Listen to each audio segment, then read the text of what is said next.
নমস্কার। কথায় কথায় কথামৃত অনুষ্ঠানের ১১৪তম পর্বে আপনাদের স্বাগত। এই অনুষ্ঠান আপনারা দেখছেন প্রাণারাম ইউটিউব চ্যানেলে সোম থেকে শনি এই ৬ দিন রাত্রি ৯টার সময়, এবং রবিবার দিন এই একই চ্যানেলে রাত্রি ৯টার সময় থাকছে শ্রীরামকৃষ্ণের একজন পার্ষদের পূর্ণ জীবন প্রসঙ্গ। শ্রী শ্রী রামকৃষ্ণ কথামৃততে আমরা গতকাল ছিলাম, আজকেও আছি ৪ঠা জুন ১৮৮৩ প্রসঙ্গে, যে দিনটি ছিল ফলহারিণী কালী পুজো।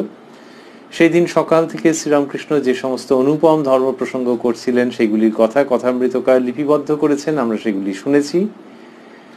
মধ্যাহ্ন সেবার পর তিনি যখন আবারও ধর্ম প্রসঙ্গ করছিলেন সেই জায়গাটিতে আমরা গতকাল ছিলাম, এবং সেখানে ওই মধ্যাহ্নের সেবার পর তিনি কি বলছেন গতকালের পরের জায়গাটিতে আজকে আমরা প্রবেশ করব শ্রী শ্রী রামকৃষ্ণ কথামৃততে, যার সূচনায় কথামৃতকার শ্রীযুক্ত মহেন্দ্রনাথ গুপ্ত বা শ্রীম উদ্ধৃত করছেন, তব কথামৃতং তপ্ত জীবনং কবিভিরীড়িতং কলমশাপহং শ্রবণমঙ্গলং শ্রীমদাততং ভুবি গৃণন্তি ইয়ে ভূরিদা জনাঃ।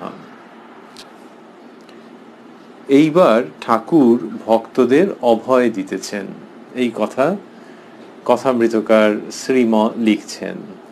আগের দিন অবধি কি হয়েছিল? আগের দিন অবধি শ্রীরামকৃষ্ণ বলেছিলেন যে মানুষ সব দেখতে একই রকম, কিন্তু ভেতরে কারুর অসাধারণ ভক্তির ভাব আছে, সেই প্রসঙ্গ তিনি করছিলেন। তারপরে মাস্টারমশাই লিখছেন, এবং আজকে যেখানটিতে আমরা প্রবেশ করেছি, এইবার ঠাকুর ভক্তদের অভয় দিতেছেন শ্রীরামকৃষ্ণ মাস্টারের প্রতি।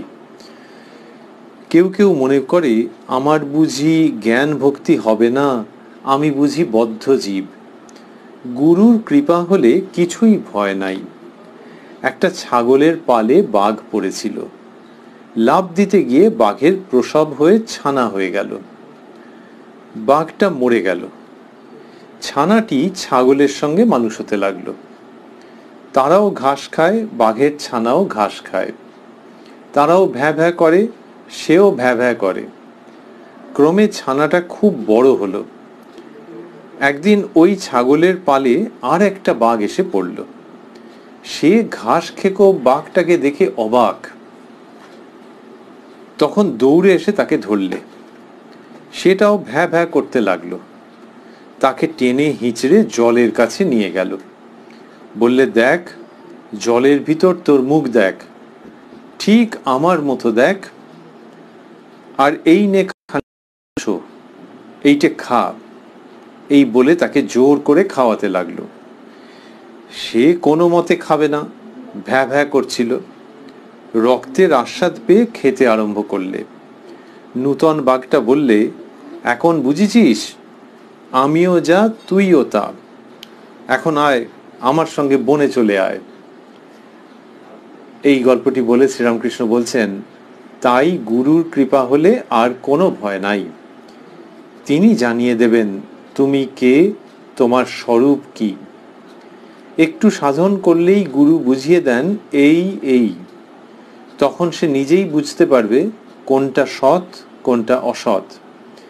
ঈশ্বরই সত্য, এ সংসার অনিত্য। এই গল্প শ্রীরামকৃষ্ণ বললেন। এটি একাধিক জায়গায় তিনি বিবৃত করেছেন, এবং বললেন যে ছাগলের পালে বাঘ পড়েছিল, সে তাদের সঙ্গে বড় হচ্ছিল। হতে হতে কি হলো যে সেখানে আরেকদিন আরেকটা বাঘের ছানা হয়ে গেল। তো সেই বাঘের ছানাটা ছাগলের সঙ্গেই বড় হচ্ছিল। শ্রীরামকৃষ্ণ বলছেন ছানাটি ছাগলের সঙ্গে মানুষ হতে লাগলো। তো মানুষ হতে লাগলোটা ওইভাবে বলা আর কি। তো তারাও ঘাস খায়, বাঘের ছানাও ঘাস খায়। এই করতে করতে সে ভ্যাঁ ভ্যাঁ করছে। এইবারে আরেকটা বাঘ এসে পড়েছে, সে একে দেখে অবাক, সেকে জলের কাছে নিয়ে গেল। নিয়ে গিয়ে বলে যে, দেখ, মুখটা দেখ, ঠিক আমার মতো। অন্যত্র এক জায়গায় বলেছেন আমার মতো হাঁড়ি মুখ দেখ। আর বলে কিছু মাংস খাইয়ে দিয়েছে। সে মাংস খেতে চাইছে না। তারপরে স্বাদ পেয়ে খেতে আরম্ভ করলো। তখন নতুন বাঘটা বললো, এখন বুঝেছিস, আমিও যা তুইও তা, এখন আয়, আমার সঙ্গে বনে চলে আয়। তাই গুরুর কৃপা হলে আর কোনো ভয় নাই, তিনি জানিয়ে দেবেন তুমি কে, তোমার স্বরূপ কি। গল্পের মধ্যে কি সুন্দর ইঙ্গিত থেকে যাচ্ছে যে ওর স্বরূপটাও জানতো না ওই বাঘটা, আরেকটি বাঘ এসে তাকে সেই স্বরূপ জানিয়ে দিল। সেরকম মানুষ, সে বিরাট শক্তিশালী, হুঙ্কার করতে পারে, কর্তৃত্ব করতে পারে, নেতৃত্ব দিতে পারে, পবিত্রতায় সুমহান হতে পারে, সে এই আসক্তির জগতে পড়ে ভ্যা ভ্যা করছে, এইরকম সমস্ত করছে, তার কি শোচনীয় অবস্থা। তাহলে বাঘের ছানা সে ছাগলের পালে বড় হচ্ছে, সেই রকম অবস্থা বদ্ধ মানুষের। সে নিজের যে স্বরূপ সেটিকে জানে না, সেইটি হলো আর কি ভ্যা ভ্যা করছে। এই ভ্যা ভ্যা করছে এই শব্দটি বা এই প্রকাশটি 4টি জায়গায় পাওয়া যাচ্ছে। ওই যে তারাও ভ্যা ভ্যা করে, সেও ভ্যা ভ্যা করে, তারপরে যখন বাঘটা এসে ধরতে গেল তখন ভ্যা ভ্যা করছে, তারপরে ওই মাংস খাওয়াতে গেল তখন ভ্যা ভ্যা করছে। কি বোকা বোকা। সেই রকম আসক্তির জগতের মধ্যে থেকে মানুষ যে তথাকথিত স্মার্ট উক্তি করে, সেগুলো আসলে ভ্যা ভ্যা করা। কেন না সে বদ্ধ এবং অতি বদ্ধ। শ্রীরামকৃষ্ণ সেইটিকে ইঙ্গিতে সুন্দর করে নির্দেশ করে দিচ্ছেন। আর নতুন বাঘ এসে জলের কাছে নিয়ে গিয়ে বললে এই দেখ, মুখ দেখ। গুরু সেই রকম ভাবে তাঁর স্বরূপ এবং এই শিষ্যের স্বরূপ, তার মধ্যে যে ভিন্নতা নেই সেটি উপযুক্ত সময়ে শিষ্যের কাছে প্রদর্শন করেন। এবং ওই বাঘ কি করছিল, যে এরকম ভাবে বড় হচ্ছিল, মানুষ হচ্ছিল, সে মাংসের স্বাদ পেয়ে ওখান থেকে মুখ সরিয়ে নিচ্ছিল। ঠাকুর শ্রীরামকৃষ্ণ বলছেন যে সে কোনো মতে খাবে না। তেমনি সংসারে আবদ্ধ মানুষ মুক্তির কথা শুনলে, বন্ধন মোচনের কথা শুনলে প্রথম প্রথম সেটা নিতে চায় না। যখন অন্য কেউ এইসব বলে তখন বলে ধুর কি সব বকছে, নিতে চায় না, ভেতর থেকে প্রতিরোধ। কেননা সে ভাবছে যে বন্ধনের মধ্যে দিব্যি আছে। এ যেমন ছাগলের পালে মানুষ হচ্ছিল বা ছাগল হচ্ছিল, যা হোক। তো এইরকম যে অবস্থা, তখন সে ওইটা নিতে চাইছে না। তেমনি মানুষ যখন মুক্তির কথা শুনছে, কেউ বলছেন, কিছু মানুষ তাকে অনুসরণ করছে, তখন সে ওইগুলোর থেকে কান সরিয়ে নিচ্ছে, মন সরিয়ে নিচ্ছে, ভাল লাগছে না তার, মনে হচ্ছে ওইসব আলোচনা বন্ধ হোক। কেউ তাকে ধর্মস্থানে নিয়ে গেছে, একজন আবদ্ধ মানুষকে, সে ওখান থেকে শ্রুত করে একটা কোনো ফন্দি ফিকির করে চলে এলো। তার মানে যেটাতে সে পুষ্ট হতে পারতো সেটার স্বাদ নিচ্ছেই না। কেন না এতদিনের ঘাস খাওয়ার অভ্যেস। এইটা শ্রীরামকৃষ্ণ দেখাচ্ছেন। তারপরে বলছেন যখন স্বাদ পেতে আরম্ভ করলো তখন সে খেতে আরম্ভ করেছে। তেমনি মুক্তির স্বাদ যখন গুরুর কৃপায় কেউ পেতে লাভ করে, তখন সে সেই দিকে মনোনিবেশ করে, অনেক বেশি করে সময় দেয়, ওই আস্বাদনের নতুনত্বে নিজেকে নিয়োগ করে। এবং সেই সময় কি হয়, নূতন বাঘটা বললে, এখন বুঝেছিস আমিও যা তুইও তা, এখন আয় আমার সঙ্গে বনে চলে আয়, বলে তাকে বনে নিয়ে চলে যাচ্ছে। এই যে অবস্থাটা, তার মানে এই বন্ধন থেকে মুক্তির একটা চিত্র। সেই রকম ভাবে গুরু তাকে উদ্ধার করেন মানে এই সংসার জাল থেকে উদ্ধার করেন। আর শ্রীরামকৃষ্ণ বারবার শেখাচ্ছেন যে মনেতেই বদ্ধ, মনেতেই মুক্ত। সুতরাং মনের দিক থেকে সে মুক্ত হয়ে যাচ্ছে। বাইরের দিক থেকে উনি বলছেন যে কিনা একেবারে সন্ন্যাস ধর্ম গ্রহণ করেছে, তার পক্ষে অবশ্যই মনেতেও ত্যাগ, বাইরেও ত্যাগ। কিন্তু মনের ত্যাগটা অবশ্য প্রয়োজন। গৃহী হন, সাধু হন, ওইটি প্রথম শর্ত। ওই বনে চলে যাওয়া মানে হচ্ছে ওই ভেতরে ভেতরে মুক্ত হয়ে যাওয়া।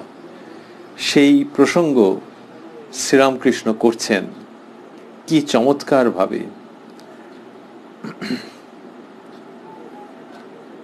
করে সেই বাঘ নতুন বাঘের সঙ্গে চলে গেল। এইটাতে এই গল্পটি যখন বলছেন, বলে তারপর বললেন যে তাই গুরুর কৃপা হলে আর কোনো ভয় নাই, তিনি জানিয়ে দেবেন তুমি কে, তোমার স্বরূপ কি। একটু সাধন করলেই গুরু বুঝিয়ে দেন এই এই। তাহলে ওই যে বাঘ পড়েছে, সেরকম কারোর জীবনে গুরুর যে আবির্ভাব হবে এবং তার উপদেশ যে জীবনকে নতুন প্রেরণায় সঞ্জীবিত করবে, সেটা কিভাবে হবে? বলছেন একটু সাধন করলেই গুরু বুঝিয়ে দেন এই এই।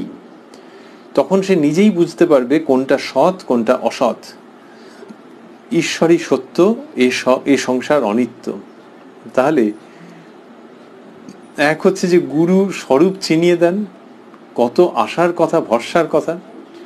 আর একটা হচ্ছে যে সংসার বন্ধন থেকে যে মুক্ত হতে পারছে না, সে যদি একটু সাধন করে তাহলেই গুরু বুঝিয়ে দেবেন এই এই। তার মানে তার জীবনে গুরুর আবির্ভাব হবে, সেইভাবে ভাবা যাক, অথবা গুরুর উপদেশ তার জীবনে ফল প্রসব করবে, যেভাবেই ভাবা যাক না কেন, তখন কাজ হতে আরম্ভ করবে একটু সাধন করলেই। তখন সে নিজেই বুঝতে পারবে কোনটা সৎ কোনটা অসৎ। ঈশ্বরই সত্য, এ সংসার অনিত্য। সৎ অসৎ কি লোকে এমনিতে বোঝে না? যখন সংসারের মধ্যে কোনো মানুষ রয়েছেন, বেশিরভাগ মানুষই তাই, তখন সংসারের যে বন্ধনগুলো মানুষ সেগুলোকে চিরকালীন বলে মনে করে, সংসারের যে অবস্থাগুলো সেগুলোকে চিরকালীন বলে মনে করে, কিন্তু সেটা যে নয়। ওই যে বললেন কোনটা সৎ কোনটা অসৎ, অসৎ মানে অনিত্য, চিরকালের নয়, এইটার বোধ তো সবসময় হয় না। যিনি অফিসে চাকরি করছেন তিনি ভাবছেন মনে মনে যে চিরকাল এই চাকরিটা চলবে, অথবা যদি তিনি রিটায়ারমেন্টের কথা বা অবসর নেওয়ার কথা ভেবেও থাকেন এবং তারপরে কিভাবে চলবে সেই সমস্ত পরিকল্পনা করেও থাকেন, তাহলেও অবসর নেওয়ার পর জীবনের যে অবস্থাটা সেইটাকে ভাবেননি। পয়সা কড়ির বন্দোবস্ত করেছেন, কিন্তু অবসর নেওয়ার পর বাড়ি গিয়ে দেখছেন বিরাট জগৎ আর তিনি যেন একা। যার এরকম হচ্ছে, তার ক্ষেত্রে হচ্ছে যে আগে থাকতে ভাবা হয়নি যে চাকরিটা চিরকাল থাকবে না, এবং তারপরে যে অবস্থা সেইটা ভাবা হয়নি। তার মানে কি, যে চাকরির মধ্যে যে ব্যস্ততা, যেটুকুনি অন্যদের ওপর কর্তৃত্ব, সেই যে অবস্থা, এটা যে থাকবে না এটা মনেই হয়নি, মনে হচ্ছে এরকমই হবে। যখন দেখা গেল আর কেউ মানবার জন্য প্রস্তুত নেই, ঢুকলে অফিসে কেউ দাঁড়িয়ে ওঠার মতো নেই, এখন আর বাড়িতে কেউ দাঁড়িয়ে উঠছে না, তখন সেটাতে সে অবাক হয়ে যাচ্ছে।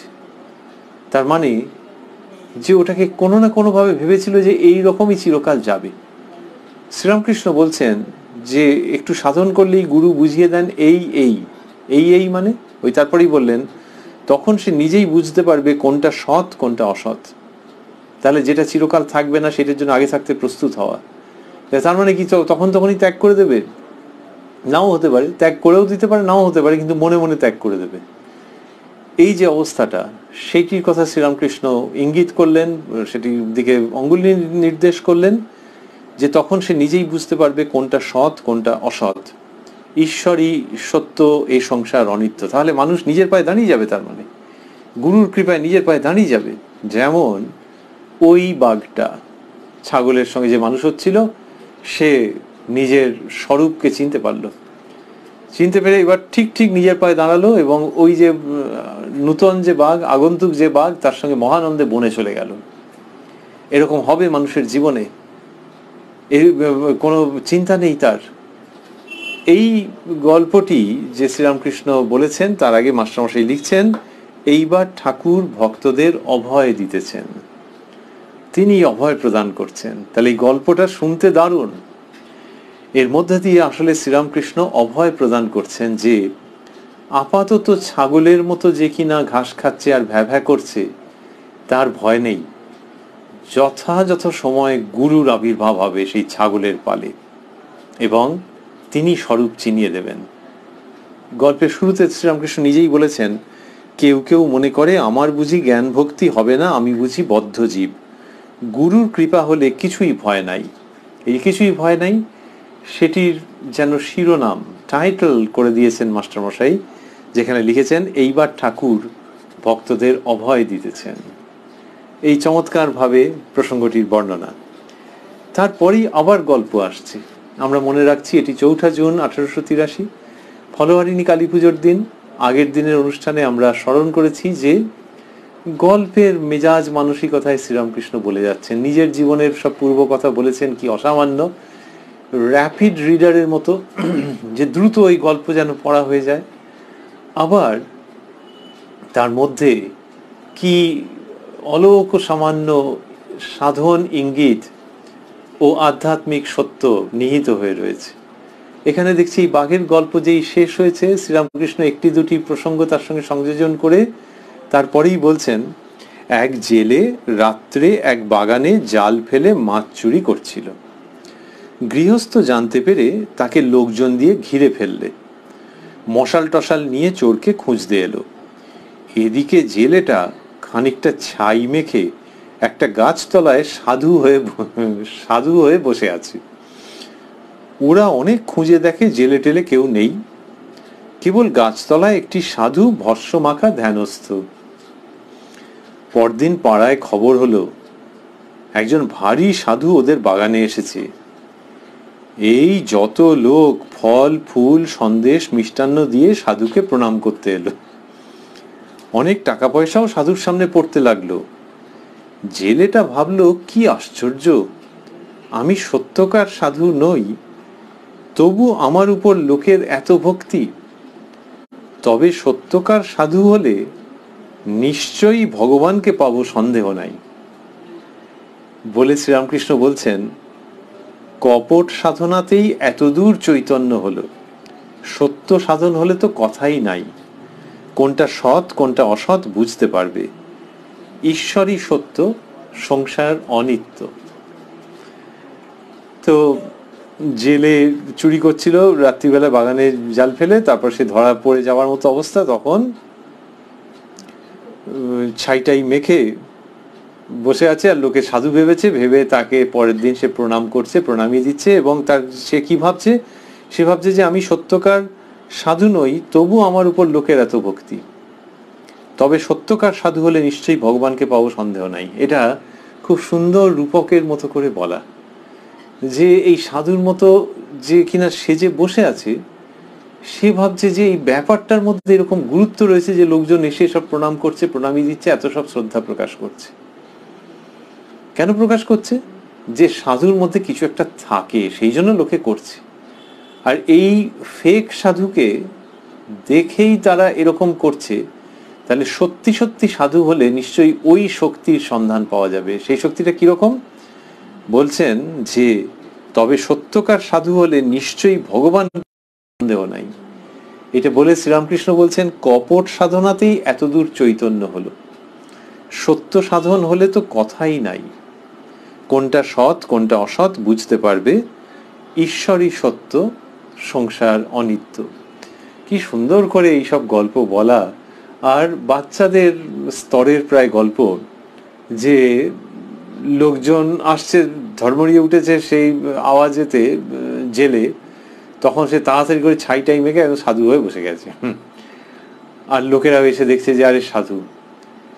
সাধু ভক্তি এমনই যে তখন কিন্তু মনের মধ্যে একবারও এই সন্দেহ উদ্রেক হচ্ছে না যে ওই যে এসেছিল সেই রকম সেজে বসে নেই তো। সাধু ভক্তি এমনই মানুষের। এটা ঠিক না ভুল? উত্তর হচ্ছে ঠিক। কেননা এইটা ভেবে নিয়ে যদি একটু আধটু ভুল করবে, সে তো সব জায়গাতেই ব্যতিক্রম আছে।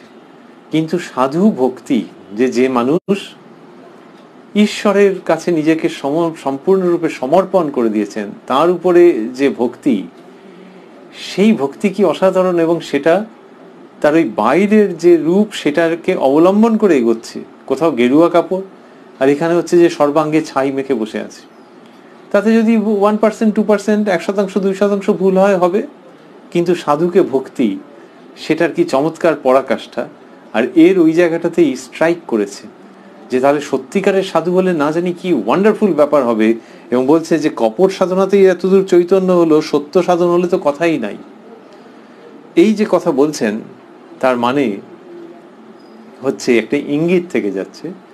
সেটা হচ্ছে ও যেমন একবারে ডাহা অভিনয় করেছে, ভস্য টস্য মেখে ভয়ের চোটে যে ধরে পিটিয়ে মারবে, একেবারে যা না মেরেই ফেলবে হয়তো, সেই জন্য ওরকম ভস্য টস্য মেখে ওরকম বসে গেছে। কিন্তু গৃহী মানুষের ক্ষেত্রে ওই অভয় প্রদান চলছে, যে ওর তো ওরকম পুরোটাই অভিনয়, কিন্তু গৃহী মানুষের ভেতরে সাধু ভাব তো আছে। পুরোটাই অসাধু এরকম কখনো হয় নাকি? তাহলে সাধু ভাব তার মধ্যে রয়েছে, ওর কিচ্ছু ছিল না, ডাহা চুরি করতে গেছিল, সেখান থেকে তার সাধু ভাব উৎপন্ন হলো। সে ভাবলো যে সত্যিকারের সাধু হলে ঈশ্বরকে পাবো। আর যার ভেতরে ক্ষণিকের জন্য হলেও সাধু ভাব উঁকি মেরে যায় এবং সে জানে জীবনে বিভিন্ন ক্ষেত্রে ওই সাধু ভাব তার মধ্যে থেকে উত্থিত হয়, সে জানে, তাহলে এর না জানি কত সম্ভাবনা, এর না জানি কত সম্ভাবনা, সেই জায়গাটা শ্রীরামকৃষ্ণ এনে দিচ্ছেন কি সুন্দর করে। ওই যে মাস্টারমশাই লিখলেন গোড়াতে যে ঠাকুর এইবার অভয় দিচ্ছেন, সেই প্রসঙ্গে এই দুটি এসে গেল। এইবার ঠাকুর ভক্তদের অভয় দিতেছেন, এই প্রসঙ্গে এটি এসে গেল। শুধু এই সাধুর প্রসঙ্গ যখন এলো তখন থাকলো গল্পটি এরকম যে ওই ত্যাগী হয়ে যাবে। জেলে যখন দেখছে যে এইরকম সব প্রণাম করে, তাহলে সাধু হলে না জানি কি হবে, তার মানে বোঝা যাচ্ছে যে এর বা সংসার ত্যাগ করে চলে যাবে। আগের গল্পটিতেও ছিল যে ওই যে বাঘ এলো, সেই বাঘ এসে এই বাঘকে নিয়ে বনে চলে গেল। তার মানে কি, যেখানটাতে ছিল সেখান থেকে অফ হয়ে গেল। এই যে জায়গাটা আমরা সেটি শুনতে শুনতে ভাবছিলাম যে শ্রীরামকৃষ্ণ বলেছেন যে মুক্তির কথা, কিন্তু মনেতেই বদ্ধ, মনেতেই মুক্ত, এই মনেতেই হচ্ছে প্রধান কথা। তারপরে যদি বাইরের ত্যাগ তার সংস্কারের মধ্যে থাকে, তার ভবিতব্যের মধ্যে থাকে, তাহলে হবে, আর না হলে না হবে, কিন্তু মনে ত্যাগ হচ্ছে আসল। এগুলি শ্রী শ্রী রামকৃষ্ণ কথামৃতের মধ্যে রয়েছে। কিন্তু ওই 4 জুন 1883 যখন মাস্টারমশাই এই প্রসঙ্গ শুনেছেন শ্রীরামকৃষ্ণের কাছে, তখন ভেতরে একটা কেমন কেমন যেন হয়েছে। তিনি লিখছেন, একজন ভক্ত ভাবিতেছেন সংসার অনিত্য, জেলেটি তো সংসার ত্যাগ করে গেল, তবে যারা সংসারে আছে তাদের কি হবে, তাদের কি ত্যাগ করতে হবে? এইটি বলছেন মাস্টারমশাই যে একজন ভক্ত ভাবিতেছেন। এখন একজন ভক্ত ভাবলে মাস্টারমশাই তার কথা জানবেন কি করে? ওটা তার নিজেরই কথা, কিন্তু কি সুন্দর নিজেকে গোপন করে রাখলেন, করে বললেন একজন ভক্ত ভাবিতেছেন। এরকম কথা মৃততে আরো অন্যান্য জায়গায় আছে। তা বলছেন একজন ভক্ত ভাবিতেছেন সংসার অনিত্য, ওই যে গুরু এলে বোধ হয়ে যাবে যে নিত্য অনিত্য, আর জেলে সংসার ত্যাগ করে চলে যাচ্ছে, তাহলে অনিত্যের ব্যাপারটা হয়ে গেল, হিসেব পরিষ্কার। সেইখান থেকে মাস্টারমশাইয়ের চিন্তা যে সংসার অনিত্য, জেলেটি তো সংসার ত্যাগ করে গেল, তবে যারা সংসারে আছে তাদের কি হবে, তাদের কি ত্যাগ করতে হবে? এইটা মাস্টারমশাই ভাবছেন যে তার মানে তার মধ্যে সংশয় তৈরি হচ্ছে, দোলাচল তৈরি হচ্ছে, আশঙ্কা তৈরি হচ্ছে, একটা অজানা চিন্তা মনকে গ্রাস করছে, কেননা তিনি তো সংসারের মধ্যে রয়েছেন। তো সংসার ত্যাগ না করলে তাহলে কি হবে না, এরকম একটা দ্বন্দ্ব, এরকম একটা বিরাট অস্বস্তিকর জিজ্ঞাসার চিহ্ন মনের মধ্যে উপস্থিত হচ্ছে। তারপর লিখছেন, শ্রীরামকৃষ্ণ অহেতুক কৃপা সিন্ধু অমনি বলিতেছেন, যদি কেরানিকে জেলে দেয় সে জেল খাটে বটে, কিন্তু যখন জেল থেকে তাকে ছেড়ে দেয় তখন সে কি রাস্তায় এসে ধেই ধেই করে নেচে নেচে বেড়াবে? সে আবার কেরানিগিরি জুটিয়ে নেয়, সেই আগেকার কাজই করে। গুরুর কৃপায় জ্ঞান লাভের পরেও সংসারে জীবন মুক্ত হয়ে থাকা যায়। এই বলিয়া ঠাকুর শ্রীরামকৃষ্ণ সংসারী লোকদের অভয় দিলেন। পুরো যেন দুটো ব্র্যাকেটের মধ্যে এই পুরো প্রসঙ্গটা থেকে যাচ্ছে। একবার শুরু করেছেন অভয় দেওয়ার প্রসঙ্গ বলে মাস্টারমশাই, আবার পরেও বলছেন। আর ওনার মনের ওই যে দ্বিধা দ্বন্দ্ব, সংকোচ, সন্দেহ, যে তাহলে কি সংসার ত্যাগ করতে হবে, একটা মনের মধ্যে একটা অজানা অস্বস্তি, সেইখানে যে শ্রীরামকৃষ্ণ যে কথা বলেছেন সেটিকে স্মরণ করে তিনি লিখছেন, শ্রীরামকৃষ্ণ অহেতুক কৃপা সিন্ধু। কৃপা সিন্ধু মাস্টারমশাই মনে হচ্ছে যে তার মনের মধ্যে এই যে প্রশ্নটি উঠেছে ঠাকুর বুঝতে পেরেছেন, এবং বুঝতে পেরে তার নিরসন করে দিচ্ছেন। কিরকম ভাবে? ওই যে কথা বলছেন কি সেটি শুনছি আমরা, যে যদি কেরানিকে জেলে দেয় সে জেল খাটে বটে, কিন্তু যখন জেল থেকে তাকে ছেড়ে দেয় তখন সে কি রাস্তায় এসে ধেই ধেই করে নেচে নেচে বেড়াবে? যদি চিত্রটা ভাবা যায় সাংঘাতিক রকমের, যে ক্লারিক্যাল পোস্টে একজন কাজ করেন, কিছু একটা গোলমাল করেছে, তার জেল হয়ে গেছে, এবার জেল থেকে বেরিয়ে দেখো মাথা খারাপ হয়ে গেল নাকি রাস্তায় ধেই ধেই করে নাচছে। আরে তুই আবার একটা চাকরি জোগাড় করে নে, আগের জায়গায় হোক বা না হোক, আর একটা কোথাও কর, দেরি করে নাচছে। তা সেটা হয় না। কিন্তু শ্রীরামকৃষ্ণ ওই চিত্রটা আনলেন, এবং যখন একটা চিত্রকে আনছেন তখন তার সঙ্গে যে উপযুক্ত শব্দ এবং যে ভঙ্গিমা, যে ইঙ্গিত, সবগুলো আনছেন। এনে কি মজাটাই না তৈরি করছেন, মজার পরিবেশ। তখন সে কি রাস্তায় এসে ধেই ধেই করে নেচে নেচে বেড়াবে? তার মানে দূর, তুমি কি আশঙ্কা করছো যে যে মুক্তির কথা হচ্ছে, তার মানে কি তোমাকে একেবারে সমস্ত জিনিসপত্র গুটিয়ে নিয়ে সংসার থেকে বেরিয়ে যেতে হবে? যা ছিল সমস্ত মুচকা মুচকি ফেলে রেখে গুটিয়ে দিয়ে তোমায় বেরিয়ে যেতে হবে, এরকমই কি আমি বলেছি? তো ওই কেরানির কথাই বলছেন যে সে কি রাস্তায় এসে ধেই ধেই করে নেচে নেচে বেড়াবে? সে আবার কেরানিগিরি জুটিয়ে নেয়, সেই আগেকার কাজই করে। তার মানে কাজটা আগেকার মতনই রয়েছে, শুধু কি হচ্ছে ওই জেলখানার মেয়াদটা শেষ হয়ে গেছে।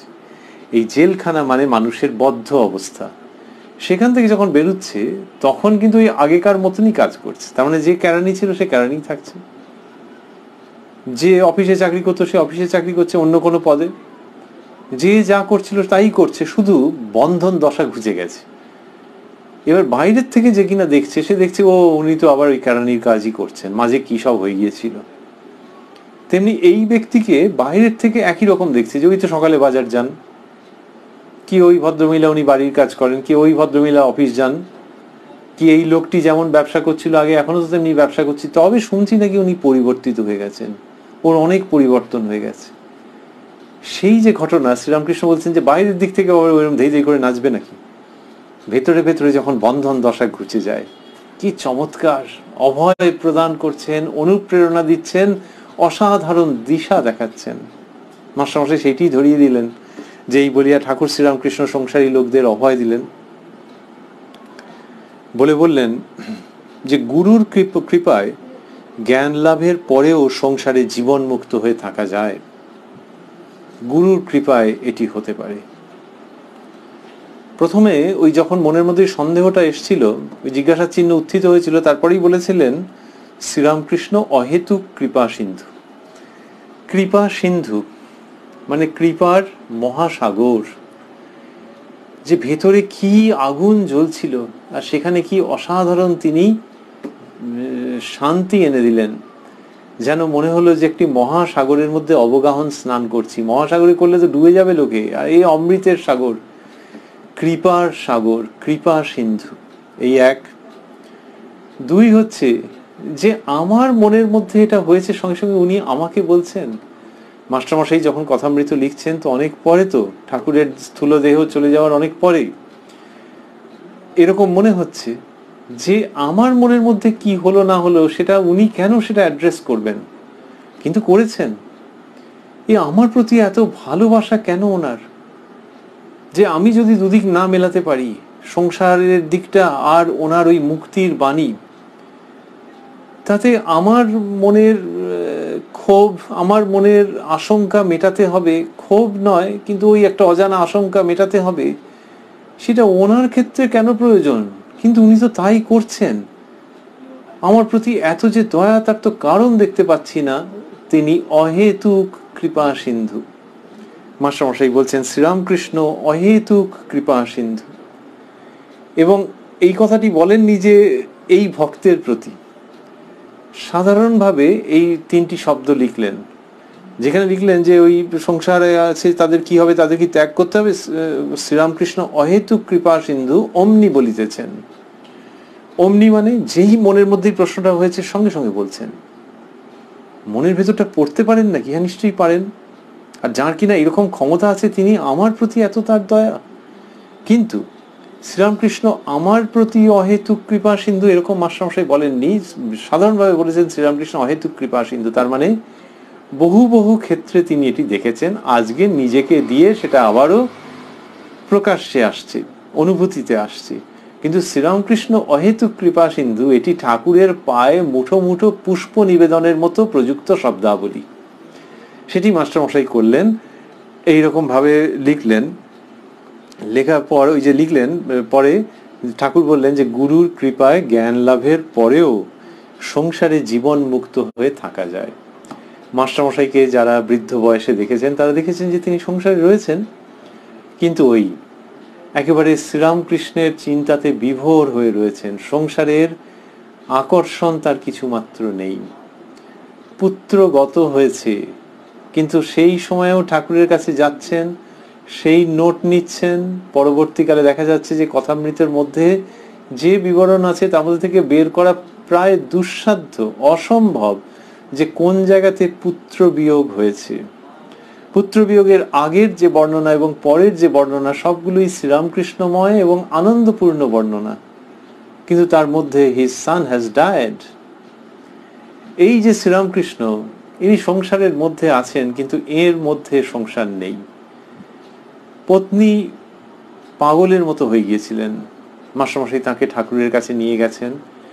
ঠাকুর এবং মা তাকে কি রকম ভাবে গ্রহণ করেছেন এবং আশ্রয় দিয়েছেন, কিন্তু এই মাস্টারমশাই, তার ওখানে কোনো ছেদ দেখতে পাওয়া যাচ্ছে না যখন ঠাকুরের কথা বিবৃত করছেন।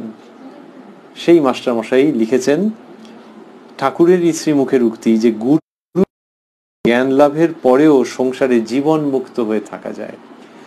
জীবন মুক্ত মানে জীবিত অবস্থায় রক্তমাংসের শরীরে, এই নরদেহে, এই মর্ত্য দেহে যার কিনা মুক্তি লাভ হয়ে গেছে। এবারে সেই জীবন মুক্তের বিভিন্ন লক্ষণ আমাদের শাস্ত্রে বলা আছে, খুব পরিষ্কার করে বলা আছে।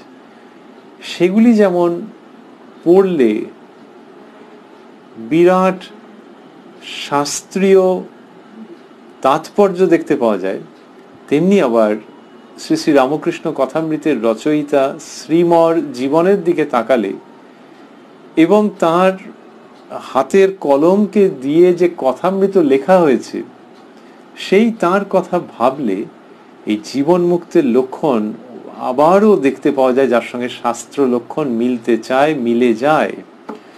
শাস্ত্রীয় লক্ষণ পুরোপুরি এর ক্ষেত্রে মিলেছে কিনা কি করে বলা যাবে?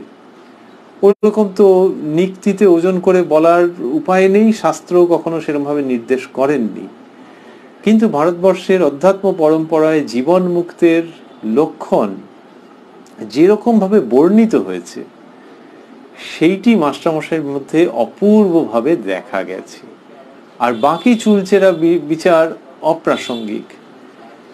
সেই মাস্টারমশাই লিপিবদ্ধ করেছেন 4 জুন 1883 শ্রীরামকৃষ্ণের শ্রীমুখ থেকে উৎসারিত এই অসামান্য বাণী, গুরুর কৃপায় জ্ঞান লাভের পরেও সংসারে জীবন মুক্ত হয়ে থাকা যায়। মাস্টারমশাই কথামৃত রচনা করছেন, হাতে অসহ্য নিউরালজিক পেন, এই শেকটেক দিলে একটু কমছে আবার হচ্ছে, তার মধ্যে কথামৃত রচনা করে চলেছেন। চোখ স্ট্রেন্ড হয়ে যাচ্ছে, কথামৃতর প্রুফ দেখছেন, আবার সংশোধন করে দিচ্ছেন, হাতের তো কথাই নেই, তার মধ্যে করে যাচ্ছেন। গুরুর প্রতি নিবেদিত প্রাণ মাস্টারমশাই, এবং শেষে অন্তিমকালে বললেন, মা গুরুদেব কোলে তুলে নাও, বলে চলে গেলেন। এই জীবন মুক্ত তিনি, সেই তিনি শ্রীরামকৃষ্ণের শ্রীমুখের উক্তি, অহেতুক কৃপাসিন্ধু যিনি, তাঁর অমৃত বাণী এইভাবে কথামৃততে লিপিবদ্ধ করেছেন। মণিলাল বাবু উপস্থিত ছিলেন, আমরা আগে শুনেছি। মণিলাল মল্লিক, পুরাতন ব্রাহ্মভক্ত, এইভাবে বলা হয়েছে। মণিলাল বাবু এবার জিজ্ঞাসা করছেন, প্রসঙ্গ আবার এগোচ্ছে অন্যদিকে। মণিলাল বাবু জিজ্ঞাসা করছেন, মাস্টারমশাই লিখছেন, মণিলাল শ্রীরামকৃষ্ণের প্রতি, আহ্নিক করবার সময় তাকে কোনখানে ধ্যান করব? শ্রীরামকৃষ্ণ, হৃদয় তো বেশ ডঙ্কা মারা জায়গা, সেইখানে ধ্যান করো, সেইখানে ধ্যান করো। তো আহ্নিক করবার সময় কোনখানে ধ্যান? তো বললেন হৃদয়ের ডঙ্কা মারা জায়গা, তার মানে খুব known, popular, safe place.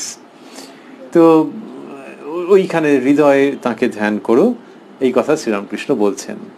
Manilal ব্রহ্মজ্ঞানী, নিরাকারবাদী। ঠাকুর তাহাকে লক্ষ্য করিয়া বলিতেছেন, কবির বলতো, সাকার আমার মা, নিরাকার আমার বাপ, কাকো নিন্দ কাকো বন্ধ, দোনো পাল্লা ভারী। তা বলছেন যে ওই শুধু একঘেয়ে নিরাকার কেউ হবে এটি শ্রীরামকৃষ্ণ পছন্দ করতেন না। শুধু যে তার রুচির দিক দিয়ে তাই নয়, কলিকালের মানুষ নিরাকার চৈতন্য ব্রহ্মস্বরূপ চিন্তা করে কতটা এগোতে পারবে সেই জিজ্ঞাসা চিহ্নের জায়গা থেকেও সেই জিজ্ঞাসা চিহ্নটি তিনি চিনিয়ে দিয়েছেন, প্রতিষ্ঠা করেছেন যে কলিকালে জীবের অন্নগত প্রাণ সাধারণভাবে। এখানে মল্লিলাল মল্লিক মহাশয়ের কাছে যখন বলছেন তখন নিশ্চয়ই তিনি সেটি বুঝছেন যে সেই অধিকারী কি মণিলাল বাবু, তাই তাকে বলছেন, ঠাকুর তাহাকে লক্ষ্য করিয়া বলিতেছেন, কুবির বলতো, কুবির দাসের কথা বলছেন, সাকার আমার মা, নিরাকার আমার বাপ। তার মানে এবার তুমি বোঝো যে আমি সাকারবাদী না নিরাকারবাদী। কাকো নিন্দ কাকো বন্ধ, দোনো পাল্লা ভারী, দোনো পাল্লা ভারী, দুদিকটাই ভারী আছে, যে কাউকে নিন্দা করব আর কাউকে বন্দনা করব এ তো পারছি না, এই দুই নিয়েই থাকা। তারপরে বলছেন, হলধারী দিনে সাকারে আর রাতে নিরাকারে থাকতো, তা যেভাবেই আশ্রয় করো ঠিক বিশ্বাস হলেই হলো। সাকারেতেই বিশ্বাস করো আর নিরাকারেই বিশ্বাস করো, কিন্তু ঠিক ঠিক হওয়া চাই। তো বলছেন হলধারী দাদার কথা বলছেন, দিনে সাকারে আর রাতে নিরাকারে থাকতো। তার মানে দেখাচ্ছেন যে যেমন আমরা দুটো নাক দিয়ে শ্বাস প্রশ্বাসের কাজ করি, সেই রকম ভাবেই সাকার নিরাকার নিয়েই জীবন ধারণ। কি চমৎকার বাণী, সমন্বয়ের বাণী, কিন্তু সেই সমন্বয় জোর জবরদস্তি করে নয়, ওই শ্বাস প্রশ্বাসের মতোই স্বাভাবিক। হলধারী দিনে সাকারে আর রাতে নিরাকারে থাকতো, তা যেভাবেই আশ্রয় করো ঠিক বিশ্বাস হলেই হলো।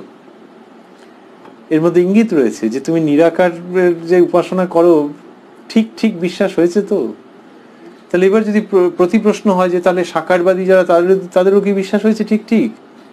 শ্রীরামকৃষ্ণের বক্তব্য হচ্ছে যে নিরাকারে পুরো নিষ্ঠা নিয়ে যদি না থাকতে পারো তাহলে সাকারের কথা ভাবো, সেখানেও যদি কারো নিষ্ঠার কমতি থাকে তবু তার আশা রয়েছে একটু বেশি, তার কারণ কলিকালে নারদীয় ভক্তি। সেই জন্যে যদি কেউ সাকারের উপাসনায় নিরাকারের উপাসনায় পূর্ণ প্রতিষ্ঠিত হয়ে থাকেন, তার প্রকৃতির মধ্যেই ওটি থাকে, শ্রীরামকৃষ্ণ সেখানে কোনো প্রশ্ন তুলছেন না। কিন্তু যার কিনা ওই নিষ্ঠা এবং সেই আত্মনিয়োগ হয়নি, তার ক্ষেত্রে এই প্রশ্ন উঠছে। তো বললেন যে তা যেভাবেই আশ্রয় করো ঠিক ঠিক বিশ্বাস হলেই হলো। সাকারেতেই বিশ্বাস করো আর নিরাকারেই বিশ্বাস করো, কিন্তু ঠিক ঠিক হওয়া চাই। এই কথা শ্রীরামকৃষ্ণ বলছেন কি চমৎকার করে। এর মধ্যে দুটো দিক সমন্বিত করাও আছে, আবার ব্যক্তিকে খুব সতর্ক করাও আছে যে তোমার মত পথ সেটাতে পূর্ণ আত্মনিয়োগ আছে তো। এই শ্রীরামকৃষ্ণের শিক্ষা, যেখানে মানুষকে আহত করছেন না, কিন্তু এমন এমন দৃষ্টান্ত দিচ্ছেন যার দ্বারা সেই মানুষের সম্ভাব্য সীমাবদ্ধতা নজরে আসছে।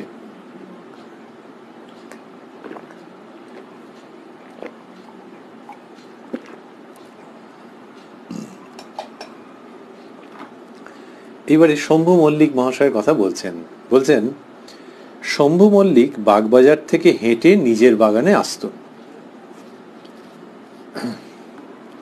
নিজের বাগান মানে দক্ষিণেশ্বরে তার একটি বাগান ছিল, এখন আর নেই। তো সেইখানে তিনি আসতেন বাগবাজার থেকে হেঁটে। তো বলছেন শম্ভু মল্লিক, শ্রীযুক্ত শম্ভুচরণ মল্লিক শ্রীরামকৃষ্ণের অন্যতম রসদদার। বলছেন শম্ভু মল্লিক বাগবাজার থেকে হেঁটে নিজের বাগানে আসতো। কেউ বলেছিল, অত রাস্তা কেন গাড়ি করে আসো না, বিপদ হতে পারে। তখন শম্ভু মুখ লাল করে বলে উঠেছিল, কি তার নাম করে বেরিয়েছি আবার বিপদ? বিশ্বাসেতেই সব হয়। অমুককে যদি দেখি তবে বলি সত্য, অমুক খাজাঞ্চি যদি আমার সঙ্গে কথা কয়, তা যেটা মনে করতুম সেইটাই মিলে যেত। শম্ভুচরণ মল্লিকের কথা বললেন যে বাগবাজার থেকে হেঁটে দক্ষিণেশ্বরে তার বাগানে আসছেন, এবং কেউ যখন বলেছে যে বিপদ হতে পারে গাড়ি করে আসতে পারো, তো তিনি হেঁটে আসছেন তার ব্যাপার। তখনকার দিনে বাগবাজার থেকে দক্ষিণেশ্বর হাঁটা কিছুই নয়, কিন্তু বিপদ হতে পারে ওই জন্য গাড়ি করে আসতে হবে। আচ্ছা, মানে শম্ভুবাবুর আপত্তির জায়গাটি সম্ভবত এই যে হেঁটে এলে বিপদ হবে না। তো বিপদের কথা যখন হয়েছে তখন তিনি তার বিশ্বাসের জায়গাটা ব্যক্ত করছেন বা করে ফেলছেন। শম্ভুবাবু সবসময় যেরকম করতেন তা নয়। শ্রীরামকৃষ্ণ বলছেন শম্ভু মুখ লাল করে বলে উঠেছিল, কি তার নাম করে বেরিয়েছি আবার বিপদ। এই দেখাচ্ছেন যে সাকারবাদী যিনি, শম্ভুবাবুর সাকারে মতি, তার এইরকম নিষ্ঠা, এইরকম ভক্তি, এইরকম বিশ্বাস। একটু আগেই বলেছেন সাকারেতেই বিশ্বাস করো আর নিরাকারেই বিশ্বাস করো, কিন্তু ঠিক ঠিক হওয়া চাই বলে শম্ভুবাবুর কথা বললেন। বলছেন বিশ্বাসেতেই সব হয়। আমি বলতুম অমুককে যদি দেখি তবে বলি সত্য। মানে কোনো অনুভূতি হয়েছে, সেই অনুভূতিটা সত্য কিনা বুঝবার জন্য শ্রীরামকৃষ্ণ মনে মনে বলছেন যে অমুককে যদি দেখতে পাই। আরো কি বলছেন, অমুক খাজাঞ্চি যদি আমার সঙ্গে কথা কয়, অমুক খাজাঞ্চি যদি আমার সঙ্গে কথা কয়, তার মানে হচ্ছে সেই খাজাঞ্চির কোনো কথা বলার ব্যাপারই নেই, এমনিতে সম্ভাবনা কিছুই দেখতে পাওয়া যাচ্ছে না। কিন্তু কি হয়েছে বলছেন যে তা যেটা মনে করতুম সেইটাই মিলে যেত। এই বিশ্বাস হাতে নাতে তার প্রত্যক্ষ সমীকরণ, সেটির কথা শ্রীরামকৃষ্ণ উল্লেখ করলেন। এইবার মাস্টারমশাইয়ের নিজের একটা প্রশ্ন জেগেছে ভেতরে ভেতরে, সেটা তিনি বলছেন। মাস্টার ইংরেজি ন্যায়শাস্ত্র পড়িয়াছিলেন। সকালবেলার স্বপন মিলিয়া যায়, coincidence of dreams with actual events, এটি কুসংস্কার হইতে উৎপন্ন, এ কথা পড়িয়াছিলেন। ব্র্যাকেটে লিখেছেন চ্যাপ্টার অন ফ্যালাসিস। তাই তিনি জিজ্ঞাসা করিতেছেন, বলে লিখলেন যে মাস্টার, আচ্ছা কোনো কোনো ঘটনা মেলে নাই এমন কি হয়েছে? যে ওই যে যা মনে করতেন সেইটাই মিলে যেত, সেইখান থেকে তার ওটা মনে হয়েছে যে কিছু মেলেনি, এরকম কি হয়েছে? শ্রীরামকৃষ্ণ, না, সে সময় সব মিলত। সে সময় মানে যখন মনের ওই অবস্থাটা গেছে, ঈশ্বরের ওপর বিশ্বাস তীব্র, অদ্ভুত অদ্ভুত দর্শন হচ্ছে, এটি আমরা আগের দিনের অনুষ্ঠানেও শুনেছি। অদ্ভুত অদ্ভুত সব দর্শন হচ্ছে, তখন তিনি ভাবছেন যে এগুলো কি সত্য? বলছেন যে বাড়ির লোক এক সময় ভয় পেয়ে গেল, তারা বিবাহ দিয়ে দিল। আর শ্রীরামকৃষ্ণ ভাবছেন এইসব যে দর্শন, এগুলো কি সত্য? সেই সময় যা ঘটেছিল, যেভাবে তিনি ওটিকে ভেরিফাই করবার চেষ্টা করেছিলেন এবং সফল হয়েছিলেন, সেটির কথাই বলছেন। এই একই তারিখের ঘটনা, 4 জুন 1883, ওটি সকালবেলায় হচ্ছিল। এখানে বলছেন যে যদি ভাবতাম অমুকের সঙ্গে দেখা হয়, অমুক যদি কথা বলে, এই সবগুলো ভাবতেন মিলে যেত। বললেন এখন মাস্টারমশাইয়ের প্রশ্নের উত্তরে, না, সে সময় সব মিলত। সে সময় তার নাম করে যা বিশ্বাস করতাম তাই মিলে যেত। মণিলাল বাবুকে বলছেন এবার, তবে কি জানো, সরল উদার না হলে এ বিশ্বাস হয় না। বলছেন সরল উদার না হলে এ বিশ্বাস হয় না। তো এই যে বিশ্বাস, এই বিশ্বাসটা কোনো আরোপিত কিছু নয় যে এটা একটা পদ্ধতি, এই পদ্ধতিটা করে দেখা যাক যে ঈশ্বরের উপর খুব বিশ্বাস করা যাক, ওইরকম নয়, স্বাভাবিকভাবে। কিন্তু শ্রীরামকৃষ্ণ এরকম বলছেন মানে মানুষের স্বাভাবিক সত্তায় ফেরত যাওয়ার আহ্বান জানাচ্ছেন বা দিশা দেখাচ্ছেন, যে স্বাভাবিকভাবে যে ভেতরের সুন্দর ভাবটি রয়েছে, তিনি বলছেন সরল উদার না হলে বিশ্বাস হয় না। ওইটি যখন হচ্ছে এবং তখন যখন বিশ্বাস হচ্ছে, তখন মানুষ দেখবে যে সব মিলে যাচ্ছে। ওই ভক্তি পথের, দ্বৈত পথের বিশ্বাসের কথা এসছে, তখন এইগুলি সব বলছেন। বললেন যে এরকম অবস্থা হলে সব মিলে যাবে বলে মজা করে বলছেন। সত্য কথা মজা করে বলছেন যে হাড় পেকে, কোটর চোখ, টেরা, এরকম অনেক লক্ষণ আছে, তাদের বিশ্বাস সহজে হয় না। দক্ষিণে কলা গাছ, উত্তরে পুঁই, একলা কালো বিড়াল, কি করব মুই, সকলের হাস্য। যে লক্ষণ কতগুলো আছে, সেই লক্ষণগুলো হলে তাদের হয় না, তারা ব্যতিক্রম, যে তাদের হয় না। হাড় পেকে, দৈহিক বর্ণনা দিচ্ছেন, হাড় পেকে, কোটর চোখ, টেরা, এরকম অনেক লক্ষণ আছে, তাদের বিশ্বাস সহজে হয় না। এর মধ্যে দুটো জিনিস থেকে গেল। একটা হচ্ছে যে বিশ্বাস সহজে হয় না, একেবারে হবে না তা বলেননি। আরেকটি হচ্ছে যে কোনো একটি লক্ষণ থাকলেই যে হবে তা নয়, ও একাধিক মিশ্রণ একটা আছে, সেটা যারা জানেন তারা জানেন। শ্রীরামকৃষ্ণ নানান লক্ষণ দেখতেন, লক্ষণ পরীক্ষা করতেন, এবং উনি জানতেন যে এটার সঙ্গে এটা মিলে গেলে তখন ওই সিদ্ধান্তে যাওয়া যাবে। কোনো একটাকে দেখে বোঝা যাবে না যে কারুর কোটর চোখ কি কারুর কেউ টেরা, সেটা দেখেই কোনো সিদ্ধান্ত করা যাবে না। কিন্তু হ্যাঁ, আছে কতগুলো ডেডলি কম্বিনেশন আছে, সেইগুলো হলে পর তখন হয় কি যে ওটা আর তাদের হতে চায় না বা সহজে হয় না, তাদের বিশ্বাস সহজে হয় না। এবং ডেডলি কম্বিনেশন তারই উদাহরণ দিলেন। দক্ষিণে কলা গাছ, উত্তরে পুঁই, তার মানে এই সবগুলো রয়েছে। একলা কালো বিড়াল, ওই দেখো আবার একখানা কালো বিড়াল বসে আছে, কি করব মুই, দক্ষিণে কলা গাছ, উত্তরে পুঁই, একলা কালো বিড়াল, কি করব মুই, তার মানে হয়ে গেল সবগুলো খারাপ খারাপগুলো সব যুক্ত হয়েছে। এবারে আমি যতই যা চেষ্টা করি হবে না। এটা বলা মানে ওই যে ওই কম্বিনেশন, ওরকম একটা যোগাযোগ আছে যে এটার সঙ্গে এটা তার সঙ্গে ওটা, ওরকম হলে আর হয় না। তো সেরকম তাদের বিশ্বাস সহজে হতে চায় না। বাবা এরকম বললেন যে এরকম অনেক লক্ষণ আছে, তাদের বিশ্বাস সহজে হয় না, এই কথা শ্রীরামকৃষ্ণ বললেন। এইবারে সন্ধ্যা হয়েছে, দাসী আসিয়া ধুনা দিয়া গেল। মণিলাল প্রভৃতি চলিয়া যাবার পর দু একজন ভক্ত এখনো আছেন। ঘর নিস্তব্ধ, ধুনার গন্ধ।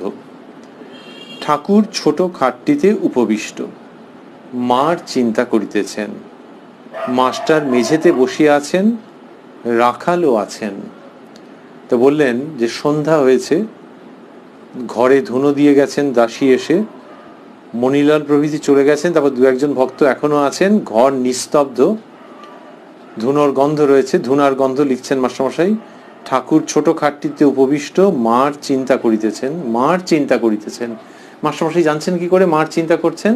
ওই ঠাকুরকে দেখে বুঝতে পারছেন, তাকে এতদিন ধরে দেখছেন তো, 1882 সালের প্রথম দিকে এসছেন, ফেব্রুয়ারি মার্চের দিকে। তো ওই মায়ের চিন্তা করছেন সন্ধ্যার দিকে, সেটা ঠাকুরকে দেখে তিনি বুঝতে পারছেন। আর এমন হতে পারে যে ঠাকুর অস্ফুট স্বরে হয়তো মার নাম করছেন, মাঝে মাঝে করতেন। তো মাস্টারমশাই লিখছেন যে মার চিন্তা করিতেছেন বলে বিস্ময় চিহ্ন। যদি দাঁড়ি চিহ্ন দিতেন যে আচ্ছা ঠাকুরের বর্ণনা প্রসঙ্গে হচ্ছে যে ঠাকুর মার চিন্তা করছেন, জগন্মাতার চিন্তা করছেন, বিস্ময় চিহ্ন কেন? বিস্ময় চিহ্ন এমনিতে তো হবেই, যে কেউ একজন সেই জগন্মাতার চিন্তা করছেন এবং তিনি মায়ের ভাবে কত বিভোর হয়ে যান, মায়ের সঙ্গে তার অনুপম সম্পর্ক। তাকে যদি কেউ বিন্দু মাত্র কিঞ্চিত মাত্র প্রশংসা করেছে, তিনি বলেন যে আমার মা সব জানে। মায়ের একেবারে কোলের ছেলে তিনি এই সন্ধেবেলায় বসে মায়ের চিন্তা করছেন, তা বিস্মিত হব না? এটা একটা কারণ। আরেকটা হচ্ছে যে একটু আগে তিনি ওইসব মজা করেছেন, হাড় পেকে, কোটর চোখ, টেরা, এরকম অনেক লক্ষণ আছে, তাদের বিশ্বাস সহজে হয় না বলে আবার ছড়া কেটেছেন, সবাই হেসে ফেলেছেন। সেই তিনি এখন বসে মার চিন্তা করছেন। এই শ্রীরামকৃষ্ণ, যিনি নিত্য আর লীলার মধ্যে বাজ খেলতে পারেন, তাকে দেখলে তো অবাক হয়ে যাবেনি যে যিনি ওই রকম হি ইজ কাটিং জোকস, এবং ছড়া ওরকম মিলিয়েছেন, মিলিয়ে মিলিয়ে বলেছেন, সকলের হাস্য, সবাই হেসে ফেলেছেন। চারটিখানি ক্ষমতা নয় যে একটা ছড়া বলেছেন ওই লক্ষণ টক্ষণের প্রসঙ্গে, এবং আসছে সেটা সিরিয়াস জায়গা থেকে আসছে, যে মানুষের বিশ্বাস থাকলে সব হয়, শুধু দু একজন ব্যতিক্রম। সেই সিরিয়াস প্রসঙ্গের মধ্যে, সেই তত্ত্বকথার মধ্যে আবার এরকম মজা করে হাসিয়ে ছেড়েছেন সবাইকে। সেই তিনি এখন কি শান্তভাবে, প্রায় নিস্তব্ধভাবে মায়ের চিন্তা করছেন। আচ্ছা, যিনি এইরকম আমাদের লেভেলে থাকতে পারেন, আমাদের মতো করে হাসি ঠাট্টা ইয়ার্কি এমন মারতে পারেন যে সকলে হাসছে, সেই তিনি মায়ের চিন্তা করতে পারেন। যদি এমন হতো যে তিনি আমাদের জগতের কিচ্ছু এইসবের মধ্যে থাকেন না, গম্ভীর হয়ে থাকেন সারাক্ষণ, কেউ যদি একটু হাসাহাসি করে তিনি প্রচন্ড ক্রুদ্ধ হন তাতে, তাহলে তিনি যদি খুব সুন্দর কথাও বলতেন, লোকের একটু হয়তো অস্বস্তি থাকতো যে ইনি অন্য স্তরের, এরা যা করেন, এরা যা বলেন, সে কি আর এমনি মানুষে পারবে? কিন্তু শ্রীরামকৃষ্ণ, তিনি মানুষের সঙ্গে সমস্ত সেই জিলিপির প্রসঙ্গতেও আছেন, এখানে কোটর চোখ, এই সমস্ত বলছেন, হাসা হাসি হচ্ছে, তার মানে ইনি জানেন জাগতিক মজা, জানেন জাগতিক সুখ, জানেন জাগতিক ফুর্তি, জানেন আর ইন্দ্রিয়াতীত আনন্দ জানেন। তাই এর কাছে কথা শুনতে ইচ্ছে করে, এর কথামৃত মনের মধ্যে পরিপূর্ণ করে নিতে ইচ্ছে করে। সেই জন্য বিস্ময় যে ওই দেখো দেখো তিনি এখন মার নাম করছেন। তা বলছেন যে মার চিন্তা করিতেছেন বলে বিস্ময় চিহ্ন। মাস্টার মেঝেতে বসিয়া আছেন, রাখালও আছেন। এই রকম সময় কি হবে, বাবুদের দাসী ভগবতী নাম তার, তিনি এসে উপস্থিত হবেন এবং তাকে কেন্দ্র করে একটি অন্য রকমের ঘটনা ঘটবে, যেটি শ্রীরামকৃষ্ণের জীবনের একটি অন্য দিককে উন্মোচিত করছে। সেই প্রসঙ্গটির মধ্যে আজকে আমরা যাব না, আমরা এইখানেই থামবো আজকে। এই যে আমরা একটা প্রসঙ্গের মধ্যে যাচ্ছি না, সেই জন্যে আমরা কখনো কখনো আগে আগে থামি। আমরা রয়েছি উদ্বোধন কার্যালয়ে প্রকাশিত যে শ্রী শ্রী রামকৃষ্ণ কথামৃত তার 201 পৃষ্ঠায় একজন সজ্জন ইউটিউবে মন্তব্য করেছেন যে যে অংশটি পড়া হচ্ছে বা পাঠ করা হচ্ছে সেটি কোন খণ্ডে কোন পৃষ্ঠায় আছে সেটি জানিয়ে দিলে ভালো হয়। কথামৃত ভবন থেকে বরাবর যে শ্রী শ্রী রামকৃষ্ণ কথামৃত প্রকাশিত হয়ে এসেছে তার 5 ভাগ, খণ্ড বলা হয় না, বলা হয় ভাগ, এবং সেই প্রত্যেকটি ভাগের মধ্যে আবার একাধিক খণ্ড। ওই গ্রন্থগুলি যেগুলো যাদের কাছে আছে, কি অসাধারণ সেই অরিজিনাল গ্রন্থ যেরকমভাবে বিন্যস্ত, তারা ওই কোন ভাগ কোন খণ্ড কোন পৃষ্ঠা সেইভাবে করে ভাবেন। অন্তত ভাগ এবং পৃষ্ঠাটি বলে দিলে যে দ্বিতীয় ভাগ 120 পৃষ্ঠা, তাহলে পেয়ে যেতে সুবিধা হয়। কিন্তু আমরা যে গ্রন্থটিকে অবলম্বন করে চলছি এটি হচ্ছে, যেরকম আগে উল্লেখ করা হলো, যে উদ্বোধন কার্যালয়ে প্রকাশিত যে শ্রী শ্রী রামকৃষ্ণ কথামৃত, যেটি দিনানুক্রমিক সংস্করণ, ডেট ওয়াইজ আছে, দিন হিসাবে আছে। এটিতে পরপর পরপর আমরা পাচ্ছি ঠাকুরের জীবন কাহিনী মাস্টারমশাই যেরকমভাবে কথামৃতর মধ্যে প্রকাশ করতে পেরেছেন।